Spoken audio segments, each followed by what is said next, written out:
My name's Jamie Borden. I'm from CIR, Critical Incident Review out of Las Vegas, Nevada. Myself and Paul Taylor just completed our first certification class in Force Investigative Strategy in the Cognitive Interview.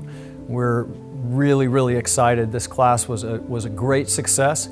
It was important for us because this was our first actual certification class regarding this material, understanding the investigative processes, both from a structural standpoint, departmentally, how the investigative processes are congruent, and how important it is for each role player in those different functionalities to understand what the other function is doing and what the end result is going to be, all the way out to potential civil litigation. We're very excited about that. We've talked a lot about the human performance issues and how all of that ties into how we elicit that information from an officer in the most effective and sanitary way, if you will, considering issues like communication and memory contamination, how those the interviews are conducted, and exactly what information we're looking for. So we're very excited about this first class. We're glad it's behind us, and we're moving on now to the next ones.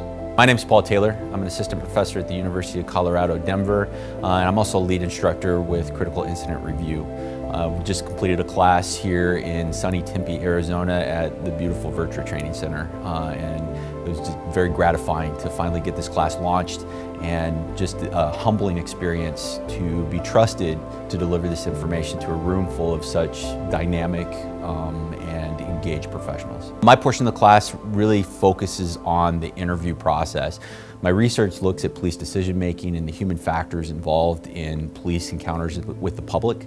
And one of the things that I've found is there's a real lack in the area of collecting the data from involved officers, really, is the way that we're starting to look at it, from involved officers, and so we're really not getting at the Graham standards. We're really not understanding why officers make the decisions that they do, because we're not employing the right techniques. And so part of this class, the purpose of this class, is to start to change that, and my portion of the class looks at the cognitive interview technique, how it's applied, but also looks at the philosophy behind why we're applying these techniques. What is it we're actually trying to do in these cases? Ed Guzman, we reached out to him early in the development process. He was foundational in our thinking about the interview process, and really is the developer of the cognitive interview technique, which we have taken and we've modified for what it is that we're doing.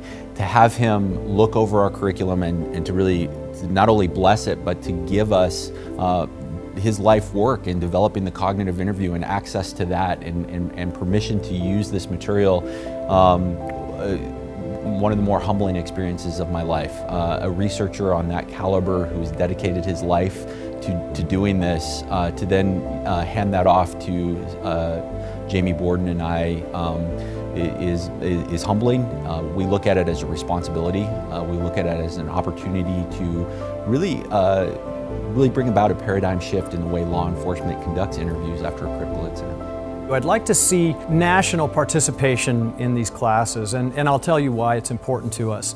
We're striving for a paradigm shift. We're not training simply use of force tactics, or we're not training car stops. We're not training information that exists out there. We're training concepts in law enforcement investigative strategies, and these concepts are really focused around a knowledge of the structure, as I said a little bit earlier, and knowledge of what the officers are up against in these critical incidents when it comes to making a decision. And that's our ultimate focus, is to really identify our role and what the information that we pull from these investigations, how we use that information to better both the officer, better the organization, and overall the overarching organizations as well, city municipalities, counties, all the entities that are affected so deeply by these critical incidents that are in some cases very controversial.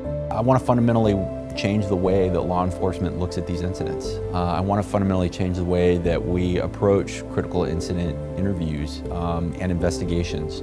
Currently, we're behind in law enforcement. We don't look at these things the way that NTSB looks at crash investigations. We don't look at these things the way that medicine looks at bad or undesirable outcomes in medicine. And I think we're at a place in our country where we have the opportunity to make those changes.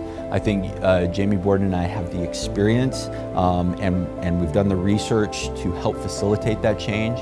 But really I'm excited about energizing and engaging the profession in trying to improve itself and move forward. CIR has a website, criticalincidentreview.com, and it talks a lot about the class there. It specifically identifies Ed Geiselman's involvement in myself and Paul Taylor's push of this information forward to police departments across the country. And really there's a lot of questions and answers on the website that are frequently asked, but it goes a little deeper than that. It really talks more about what the functionality of CIR is in pushing forward concepts that can then become theories for the police departments that are interested in participating.